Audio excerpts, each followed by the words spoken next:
So hello friends, welcome back to our channel. So आज हम इस वीडियो में बात करेंगे इम्यूनिटी के बारे में, जो कि बहुत ही इंपॉर्टेंट टॉपिक है और हमारे लाइफ से रिलेटेड तो और भी इंटरेस्टिंग टॉपिक है। सो अब हम बात करने वाले हैं इम्यूनिटी के बारे में। तो immunity is a part of immune systems. ये एक हमारे इम्यून सिस्टम का एक पार्ट है immunity, which main work is that to fight against the infections and protect our body. क्या होता है कि जो इम्यूनिटी होती है, हमारे बॉडी में जो भी इन्फेक्शंस होते हैं, जितने भी वायरस होते हैं, जितने भी पैथोजेंस होते हैं, जो भी हमारे बॉडी के अंदर इन होते हैं, मतलब अंदर जाते हैं, तो उससे क्या करती है हमारी इम्यूनिटी जो होती है वो फाइट करती है, उसको किल करती है और उसको क्या करती है फिनिश कर देती है, जिससे कि जो डिजीज होने वाला रहता है वो नहीं होता है। जैसे हमें फीवर होता है, ठीक, तो फीवर में क्या होता है कि अगर हमारी बॉडी जो है वो नहीं सह पाती है उतनी फीवर्स को, तो क्या होता है कि जैसे ही फीवर हमारे बॉडी में आता है, हमारी एंटीबॉडी जो होती है वो क्या करती है उसके अगेंस्ट काम करने लगती है, और जिससे कि उसको फाइट करती है, उसको किल करती है। बाद में क्या होता है कि हम ठीक हो जाते हैं। तो ये किसकी वजह से होता है? ये हमारे इम्यूनिटी की वजह से होता है।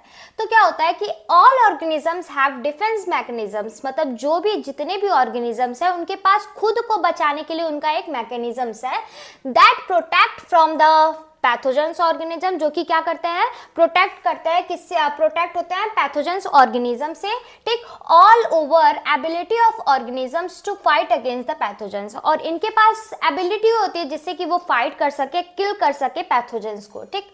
अ large number of pathogens micro organisms are present in the environment. मतलब क्या होता है हमारे एनवायरमेंट में बहुत सारे micro organisms, pathogens, virus present होते हैं, और वो हमारे सराउंडिंग में भी होते हैं। जब हम कुछ खाते हैं तब भी होते हैं, जब हम कुछ बोलते हैं तब भी होते हैं।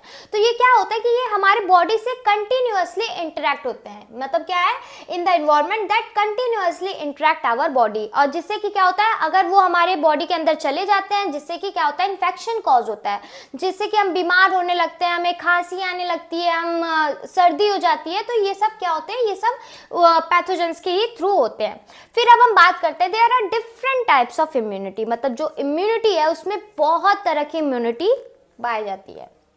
पहला बात करते हैं एक्वायर्ड इम्यूनिटी। एक्वायर्ड इम्यूनिटी को हम लोग अडेप्टिव इम्यूनिटी बोलते हैं। एक्वायर्ड इम्यूनिटी से आप क्या समझते हो? जैसे कि क्या होता है कि जब हमारी जो बॉडी है, ठीक, उसके अंदर वो इम्यूनिटी जो चाहिए होती है, जब वो हम बाहर से लेते हैं, मतलब बाहर से हमें जैसे कोई इंजेक्शन होता है, जैसे कि आप जानते हैं कि पोलियो का हमें लगता है इंजेक्शंस, ये सब होता है, तो वो क्या होता है? वो एक्वायर्ड इम्यूनिटी में आता है, ठीक। अब हमारा इन्नेट इम्यूनिटी जो होता है, इन्नेट इम्यूनिटी क्या होता है? वो हमें मदर से प्रोवाइड होता है। जैसे कि जो हमें मदर से मिलता है उसको इन्नेट इम्यूनिटी, जो हम बाहर से लेते हैं उसको एक्वायर्ड इम्यूनिटी। अब ये भी कुछ टाइप्स के होते हैं। तो एक्वायर्ड इम्यूनिटी जो होता है उसमें नेचुरल और आर्टिफिशियल इम्यूनिटी आती है। नेचुरल इम्यूनिटी जो होती है वो दो तरह की होती है, पैसिव और एक्टिव, और आर्टिफिशियल में भी हमारा पैसिव और एक्टिव आता है। Now we are discussing about the innate immunity. Innate immunity क्या होती है?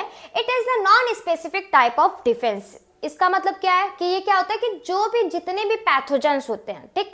अब ये इन्नेट इम्यूनिटी ये देख के नहीं आती कि तुम ट्यूबरकुलोसिस हो तब मैं तुम्हें मारूंगी, तुम डेंगू हो तब तुम्हें मारूंगी, ये ऐसे नहीं करके आती है। ये क्या करती है कि जितने भी पैथोजेंस होते हैं अगर हमारे बॉडी में अंदर आते हैं, तो ये क्या करते हैं तुरंत उन सबको फिनिश कर देती है, तुरंत बोलती है कि जॉब तुम लोग का कोई काम नहीं है इसमें। अब क्या होता है present at the birth time, जैसे कि मैंने बताया कि ये क्या होता है बर्थ के पहले ही हमें मिल जाती है बाय द अपने मदर के थ्रू, ठीक। तो क्या होता है कि दूसरे पॉइंट पे बात करते हैं innate immunity which are obtain before the birth. जैसा कि मैंने अभी आपको बताया, this immunity is genetically transfer one generation to other generation. इसका मतलब क्या है? क्या होता है कि इन्नेट इम्यूनिटी जो है, जैसे कि मुझे अपनी मम्मी से मिला, अब मैं क्या करूंगी? मैं अपने बच्चे को दूंगी, मेरा बच्चा जो है वो अपने मम्मी को दे अपने बच्चे को देगा। तो ये क्या होता है? ये जेनेटिकली वन जनरेशन टू दूसरे जनरेशन में ट्रांसफर होती है। It is not corrected bye memories, ठीक। अब इसके कुछ टाइप्स के बारे में बात करते हैं, ठीक।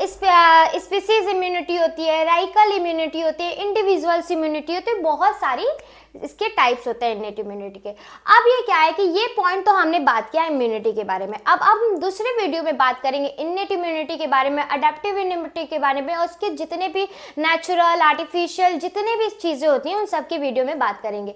तो अगर आपको ये वीडियो अच्छा लगा तो please like, subscribe, share. Thank you so much for watching. Bye bye.